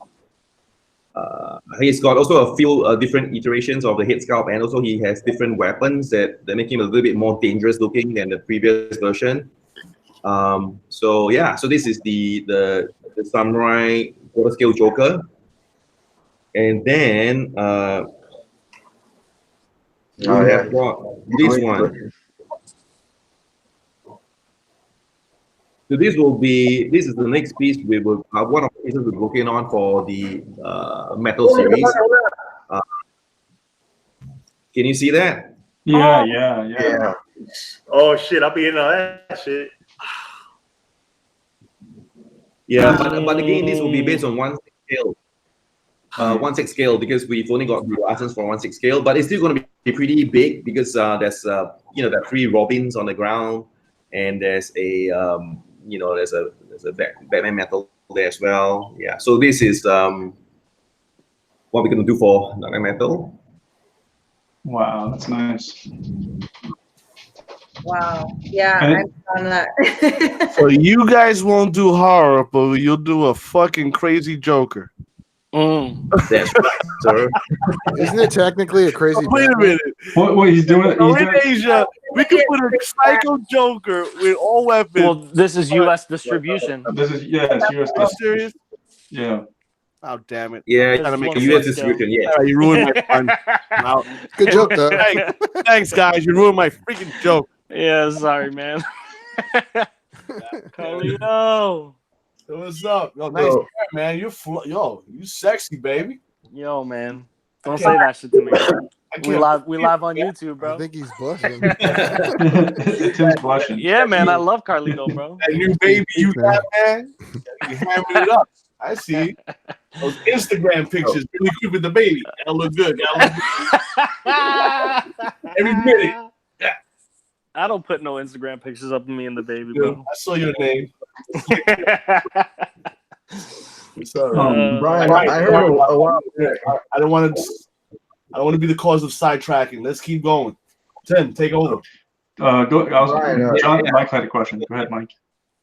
I heard a while back, I don't know if there's any truth to it, that you guys use cold cast porcelain for your material as opposed to like polystone because of the humidity over there in Singapore, where your statues and a lot of them. I was wondering if there's any truth to that, if that's a material that you guys use. It's listed on their website. Well, yeah, we use cold cast porcelain, but it's nothing to do with the humidity here as well. I mean, polystone works just as well in the humidity. We choose to work with cold cast porcelain because we like the texture. We feel that the porcelain powder, when you mix it with the poly resin, it creates, like the antique pieces you see from like China, like this porcelain pieces. So it has that smooth, cold touch to it, which we like a lot. So we chose to go with that. And also we like the sound of it as well, cold cast porcelain. But in material composition, is just a little bit different from polystone. Polystone is pretty much poly resin mixed with stone powder, right? So we mix it with porcelain powder. Yeah. And it's nothing to do with humidity, right? Both of them are still, and they are both sturdy and heavy. And I think when you carry the whole statue, it feels like it's a statue kind of thing. So that's the reason why we choose to go with cold cast porcelain. But yeah, I'm a big fan of cold cast porcelain. But one thing is true, because of the humidity that we see in Southeast Asia, we avoid using we avoid using cloth cloth and mixed media like leather and all that, because it breaks down really fast over here. It gets moldy, it gets yellow. So we try to make everything just fully sculpted, like a full sculpted statue. Interesting. Is there a weight difference for the polystone and cold cast porcelain? Isn't the porcelain a little bit? You wouldn't be able to tell, but what yeah, but because based on because you will only be able to tell that if the entire statue was 100% dense, like 100% solid.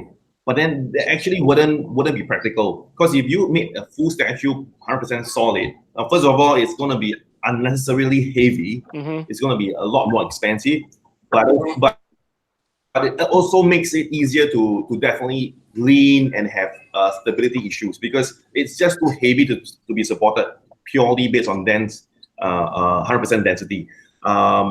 So what happens is that most of the companies, we don't do fully 100% solid statues. They're a bit hollow. So but of course there's degrees of how hollow or how thin the casing is, right? But based on the kind of like a typical setup where it's hollow on the inside and there's an outer casing of the poly resin, you can't really tell the difference.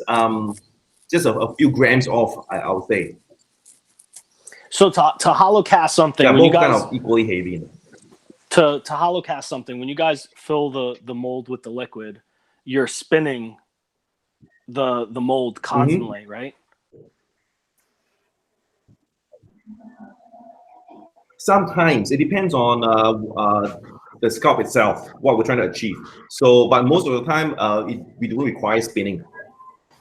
It's a silicone mold that basically we create from the master prototype. Right. The mold usually only lasts about 50 to 80 times of usage before it degrades too much and you lose all the qualities. But then once you use that mold, it kind of like keeps, it's like making jellies. So you pour the material, the heated material, and it sets. Yeah, but we try to make our stuff as thick as possible. So certain parts will be dense. For example, if we have a piece that's standing on one leg, that leg itself needs to be 100% dense. So it can envelope around a metal rod, and it keeps the whole statue steady. But then the upper body, for example, like someone like the Incredible Hulk, we wouldn't want to make his upper body full solid, because then his legs will never support, and he will just topple or break over time. So how do you guys achieve the hollow cast? The hollow, like how do you achieve the hollow cast without turning the mold? You put air into it? Oh no, the mold itself, sometimes the mold itself is done in a way that it doesn't require turning. So like I said, it really depends on the sculpt itself. If it's easier to achieve using the turning method, then we do that. If not, usually we don't have to do that. So are you saying it would be the outer mold, you'd put the liquid in, and then you'd actually put something inside to expand it towards the outer walls, and then that piece would get removed, like almost like I don't know, a hot dog down a hallway. I don't know. Does that make sense? I'm trying to find a way. Yeah, I'm just trying to find a way to explain it, because it's not something that it was easy to explain it. It's like making it's like making like, I don't know, M&M chocolates. So you have a candy casing, and then you fill it inside with chocolate. So usually the candy casing is liquid. You wrap it around the for example, but it's sometimes it's not fully whole, because we put things in it. We put like foam in it to make it to keep its shape. Otherwise, it might just collapse. So it's a bit different to kind of difficult to explain the technical aspects. The easiest way is to actually go on a factory tour and see how they do it. So I don't have any of the pictures here to explain. I graciously accept your offer. So I mean, would you say it's like putting a corn dog, like a hot dog, into corn dog batter? Except there's a mold that something like that.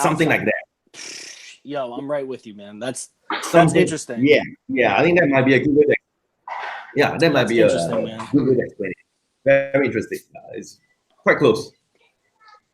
So chemistry. Yeah, I love that. So would you say per mold you get more presses out of the mold using cold cast porcelain than you would out of using poly resin or polystone? I'll say they're about the same, really. Okay. Yeah, they're about the same. Yeah, they're And really quite similar.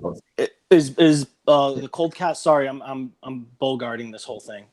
Is the poly? Is the cold cast porcelain like a less viscous liquid, so it can go into the cracks and crevices of the sculpt easier than polystone? Yes. Okay. Well, it's yes and no, right? Because even for it's just like PVC and polystone and polyresin, it depends on how you mix the final material, right? So it starts off being liquid, but then depending on the composition of materials you mix, you can get a more lighter material, which is like how you get clear resin for some of those clear resin effects. So it depends. Like clear resin, for example, it could also be clear resin with a little bit of, say, porcelain powder added in it. But it depends on how much you mix and the final how it fits into the crevices or the detailing. It all gets affected. So it's hard to say explain, say, one is better than the other. It's really how you mix the final mixture. Cool. I love these. We tend to stick to one because then the more we stick to one material, the better we get at using it, the better we understand its properties, and we get better at doing that. Yeah. Consistency, yeah. Yeah. I love the way that the paint looks on the cold cast porcelain. I feel like with different materials, I could see a difference in the paint and how it's applied onto things. Like with PVC, I could tell something's PVC with the paint, and that's why I was asking that question about the cold cast porcelain, because it has a different look to it, I feel, than the polystone, just slightly, but I like the way that it looks with the paint, the cold cast porcelain. And I don't know if there's any science to that or whatnot, but I could tell a difference. Well, yeah, you're talking about like whether or not the material is porous enough to absorb paint into it, or if the paint is just sitting on the outer shell of it. Well, just with, plastic, PVC, translucent resin, and polystone and cold cast porcelain, I could just see a difference in each one, it seems, with the paint. Yeah. Well, I think there's some truth to that. If you look at the raw material, if you look at a plastic raw material without any paint, then you look at a cold cast material without any paint on it, you can definitely see that one is a little bit more solid than the other. But then, usually before we paint anything, we always put a primer on, like a coating, a first layer of coat. It's like how you paint walls. You don't start off with just one coat, right? You do several coats, and usually it's the last coat that looks the best. So it is entirely possible. If I could take a PVC and I can paint it with so much layers that you can't tell whether it's real metal, it's real wood, or it's real polystone, because the amount of paint I stack on top covers that. But when you pick it up and when you touch it and you press it, you can feel the difference.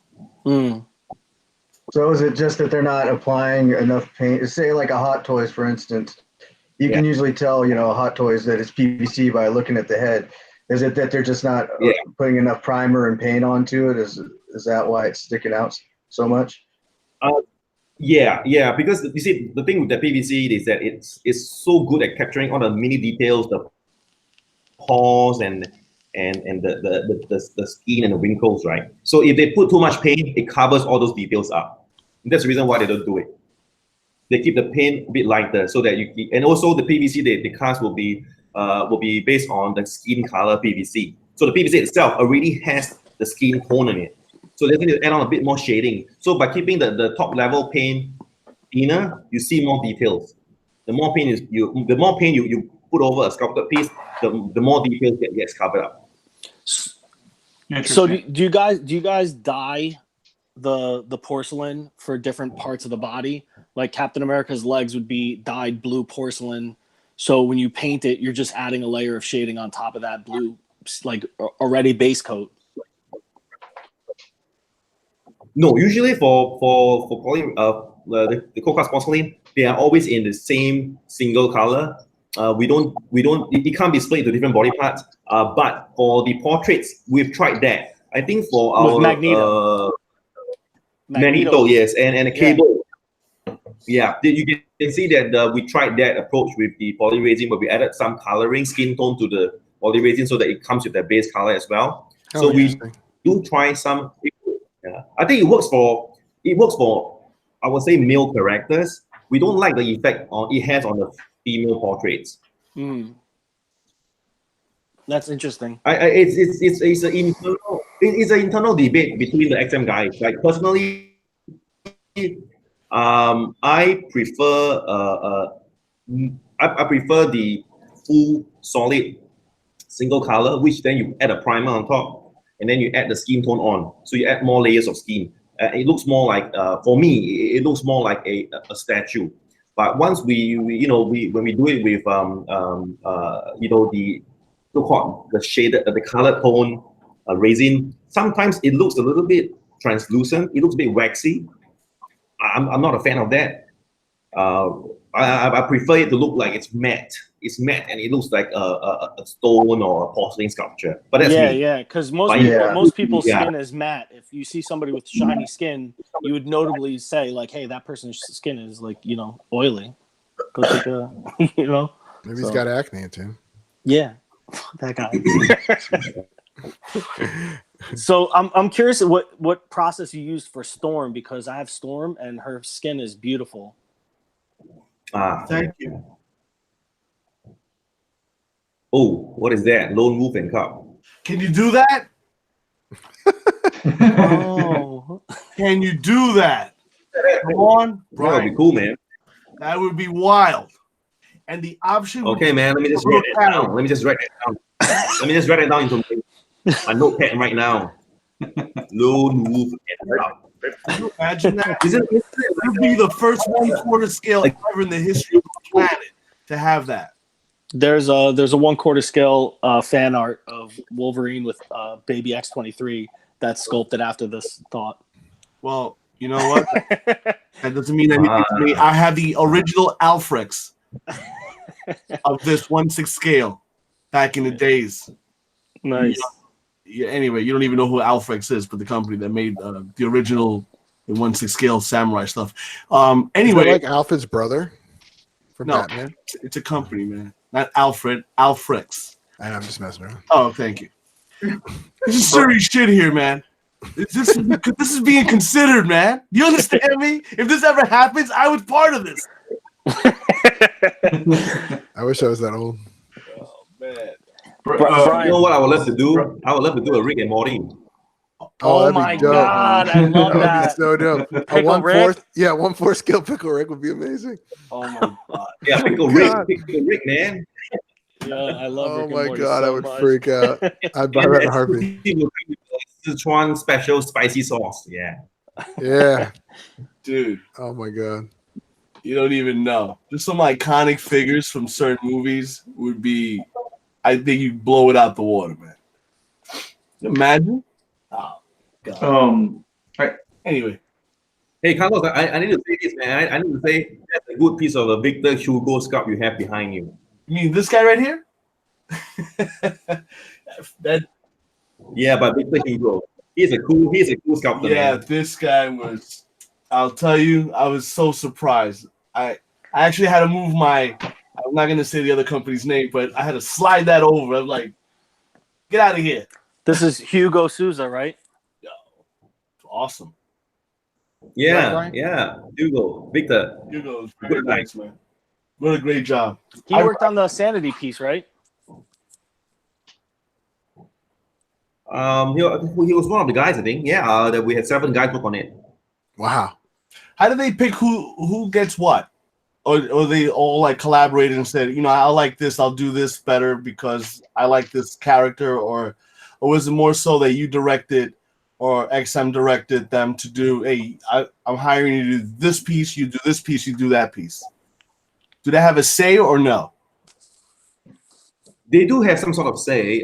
Usually, but we usually have the first go at it. We first look at their portfolio and we kind of decide, oh, I think this guy is really good at ladies, or this guy is really good at big size muscular guys, and then we assign them jobs which we think they're good for. Okay. But if they come in and say, but if they come in and say, oh, I'm a huge fan of so and so, I want to make him, and then we'll check with the other guy. Hey, this guy is a huge fan. He willing to swap, and they say, okay, fine, we'll swap. Then we'll let them swap. Yeah. Wow, that's so cool. Wow, that's really cool to know. Because sometimes I feel like if you're a company and you direct someone to do something for you, but they particularly don't know how to, they don't feel the love for that.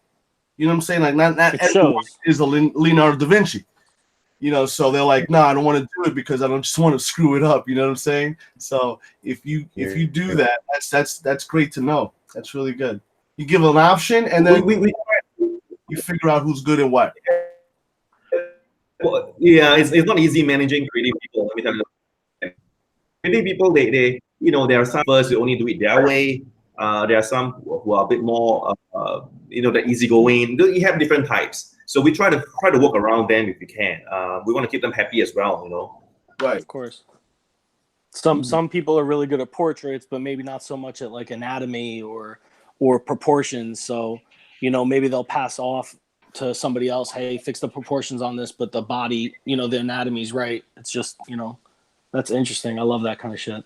Do you believe that in your company, in about the progression of your company in about 5 to 10 years, you're going to have a store, like an official brick and mortar, like we call it here in the States, where you're going to have your own store? Like, okay, here's my store. I'm licensed and here we are. You think that's ever going to happen for you guys, or working the way you are? You're going to continue still working the way you are? Okay. I think there is an XM store. Oh, I think Brian just sent me a text. He said that his laptop ran out of juice. He's getting the AC adapter right now. Oh, okay. Hey, I'm gonna head out while he does that. You guys have a great night. You too, man. Later. All right, take care, Ryan. Later. Sorry if I'm like bogarting a lot of questions here, guys. I'm super interested. No, that's fine. That's why you guys are here. Good, man. I think I want to ask about shipping, how crazy shipping's got, because it's kind of crazy nowadays in America, at least too, as well. So, and if they, since they're coming out with all these DC pieces, I think someone in the chat wanted to know how they were if they were gonna help anybody out. Yeah, I was curious when Carlito was talking about the, getting replacement pieces, and he said, talk to one of our official distributors. I wanted to jump in and ask, will that distributor cover the shipping cost back to them and then back to Singapore, and then from them to them back to you? Or are you eating all that 6 shipping times cost? back, man? Exactly. It's traveling 6 times. Yeah. You're like, someone's going to have to pay for that. Right. And that was like as soon as you asked that, I'm like, yo, that's such a topic I want to ask. Yeah, usually, I've gotten those the XM pieces, and the way they're packaged is amazing. The strap, the way it is, that shit doesn't move. So but you never know. You get something that's not painted correctly. You don't like it too much. Who's gonna be responsible for that problem with? I've had like 12, 10 XM pieces. I've never had them come broken. Thank God, but well, only the storm. But that happened to everybody. Yeah, but the storm was a special case because the storm wasn't really that it came broken. It's how delicate the hair was. How delicate the hair was that was bound to happen. Yeah, in my opinion. None of our pieces. I agree. Right. Welcome back, Brian. Welcome back. Oh, hey, Brian. Yep. Did they miss anything?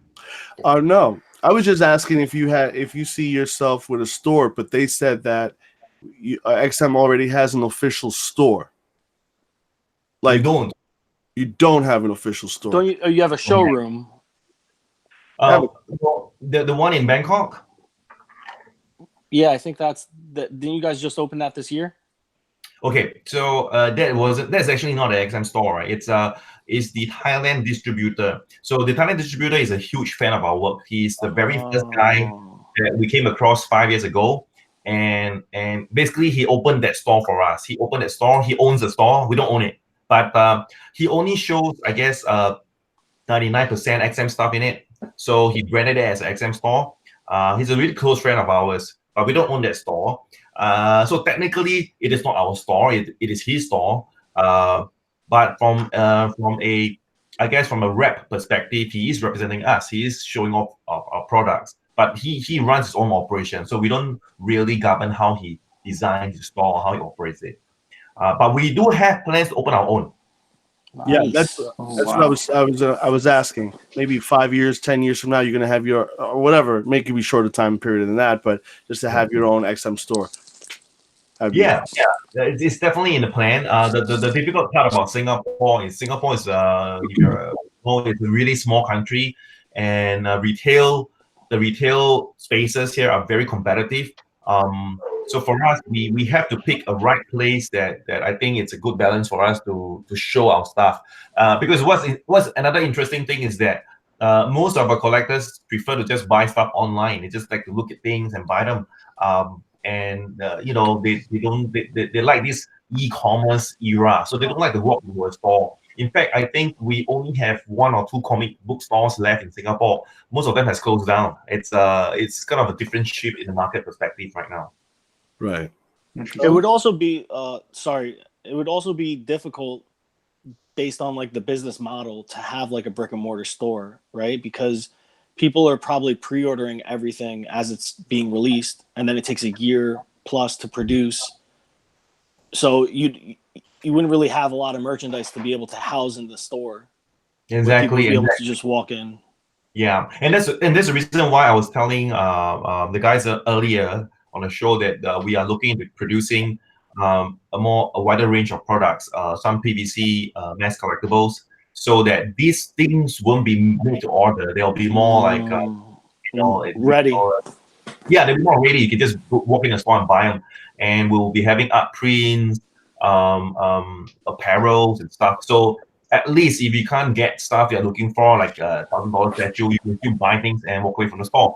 I think in that model it might work, but if we just operate purely on just selling quarter scale statues, it's gonna be tough, man. Yeah. There's a lot of the people from the States would love to have an XM store.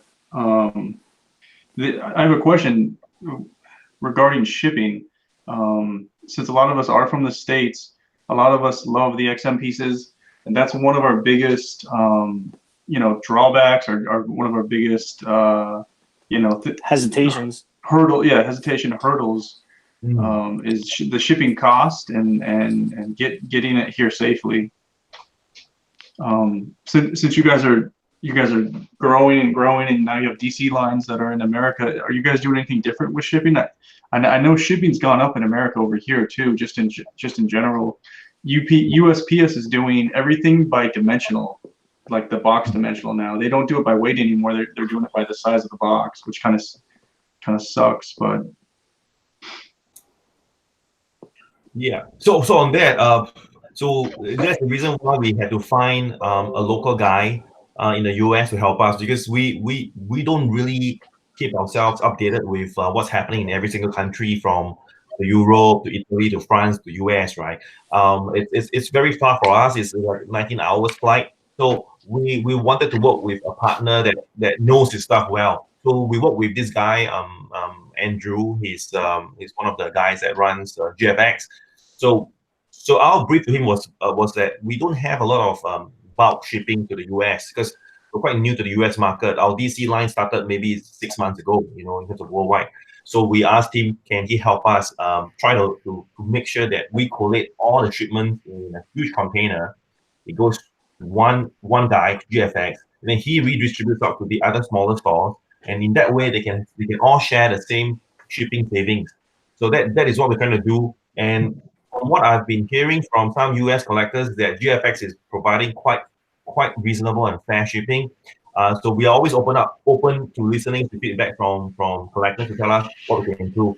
But so far, what I've understood from collectors is that the GFX guys are very reasonable when it comes to their pricing with shipping.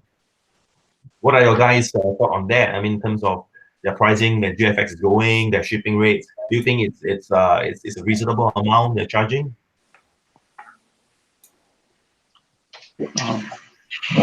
I'm looking at it right now. I haven't. I'm at their website right now, and I know Big Bad Toy Store. They kind of put the shipping price kind of in it, like I don't know. I don't know what Big Bad Toy Store is selling, but I haven't. Yeah, what's up, Mike?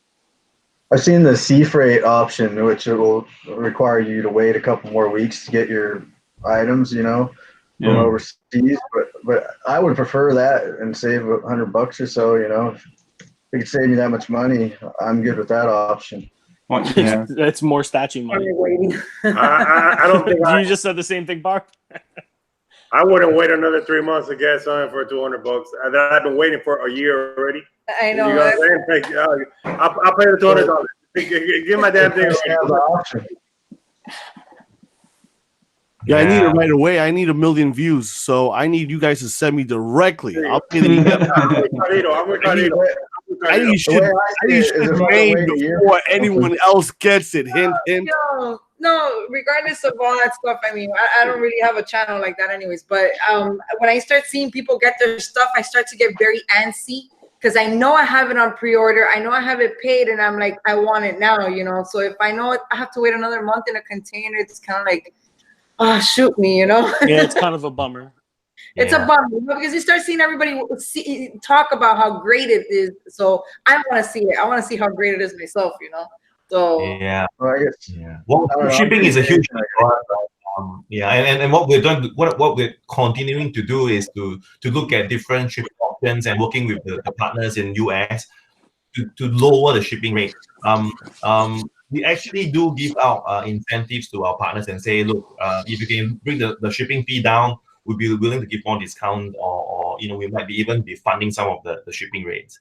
So we just want to make sure things get easier. And I think over time it would. Once we get more DC products out where we can go worldwide, we start to build a deeper relationship with the logistics companies. Then they'll give us better rates. Because right now, in terms of the products that we have that actually goes to the US, it's not that much, and that's why we're not getting the best rates from the companies. Do you give like any points or anything for registering a certain amount of statues or anything, like say Sideshow? Because I heard something like that off of XM. I don't know if there was any truth behind that. Well, at the moment, if you sign up more than 4 statues, register more than 4 statues, you get you become a prestige member. It gives you 10% off most of the product. So how would I do that? But I thought that was only for people in Singapore. I didn't. It would only work for the stuff in your region. It will, because it will. I would say it only works for products you can buy, because if anybody from anywhere can become a member on our website, because we do have DC products which is worldwide. So if you sign up and you register, for example, 4 products, they can be any products from anywhere, because you could have bought from someone else. Now, if you register those and it's tagged to you, then you get the prestige member status. Then for example, if we have the next, say, DC product, Batman out, and if you go to the store, it will auto apply the 10% off. Oh, wow. Yeah. Yeah, but that would only say work for my distributor, not for me. No, if you're ordering the stuff that you can buy in your region, you'll get the discount. Yeah. Because for example, Marvel, it doesn't ship to the US. So if you can see the product, the Marvel product, but there's no shipping option to choose it to go to your country. You can't even buy it. But if you choose something else like a DC product, then the discount will be applied. Yeah, the DC stuff. Yeah, DC stuff, yeah. You see, you DC guys, man. I'm telling you, you get all the damn breaks. You get Prime 1, you get discounts of XM. I'm telling you, man. I know, man. That's right. And they rag on us XM people. We love.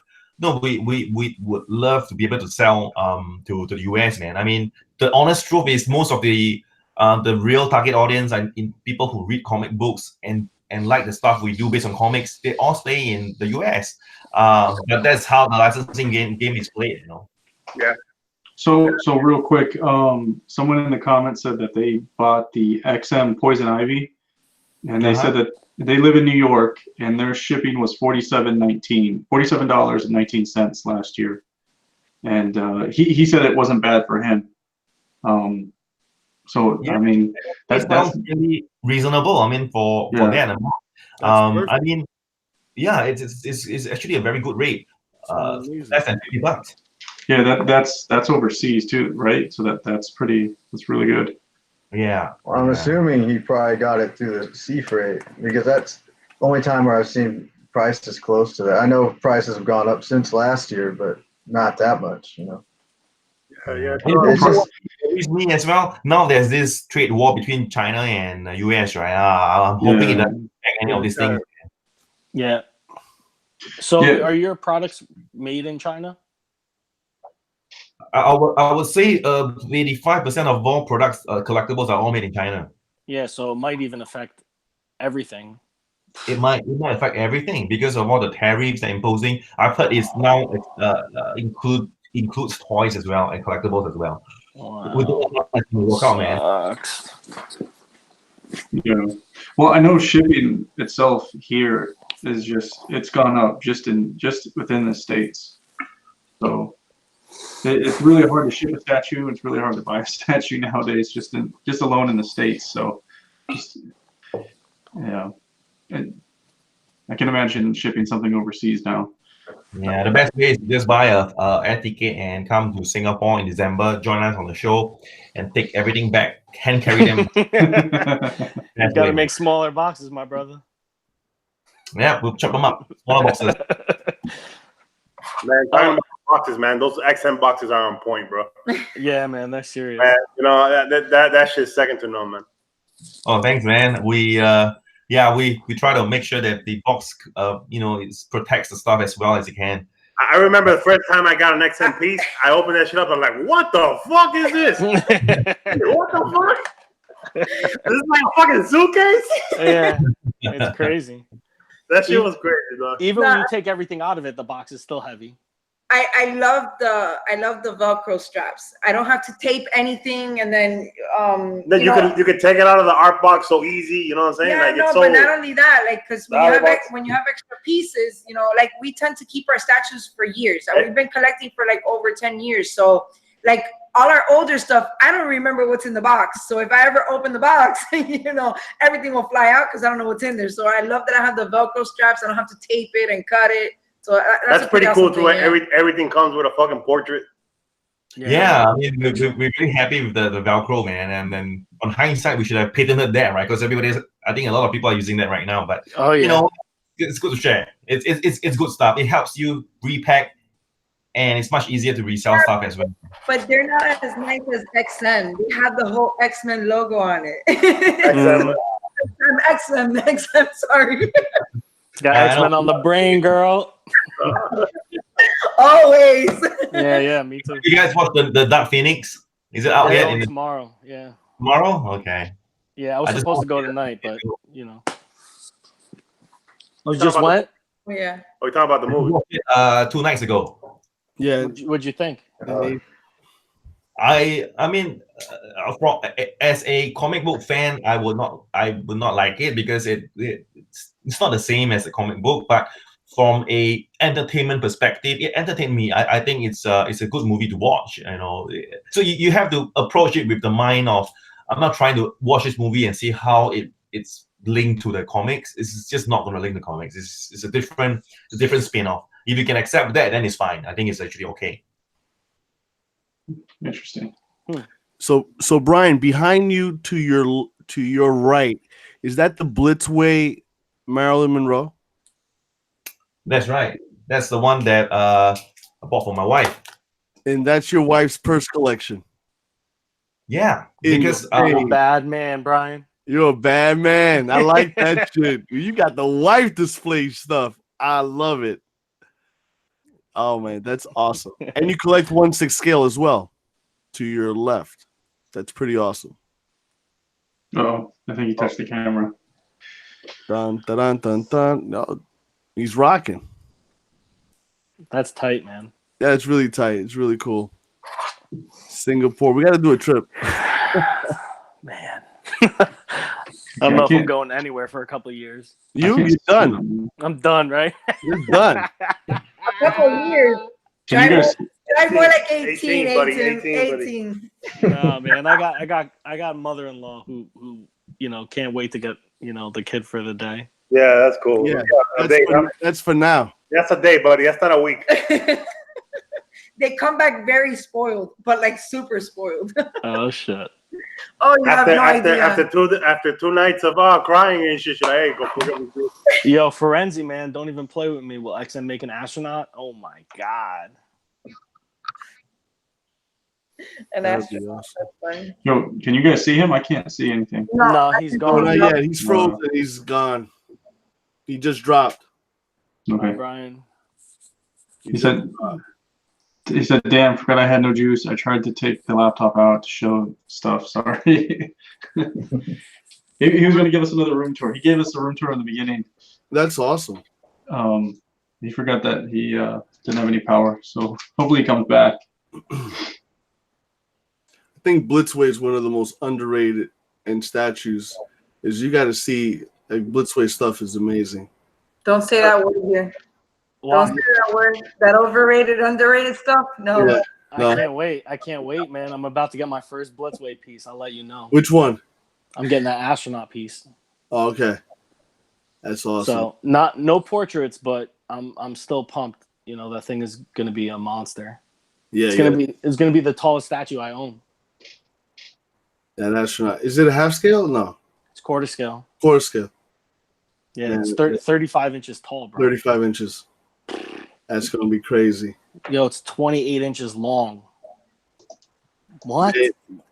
Bro, it's like a meter, dude. It's crazy, bro. Crazy. Yeah. But you know what? It's cool, man. You're gonna love that. Blitzway is awesome, man. They class act. They class act. I love this stuff. She'll be here next month, so I can't wait. There he is. Hey. He's back. All right, cool.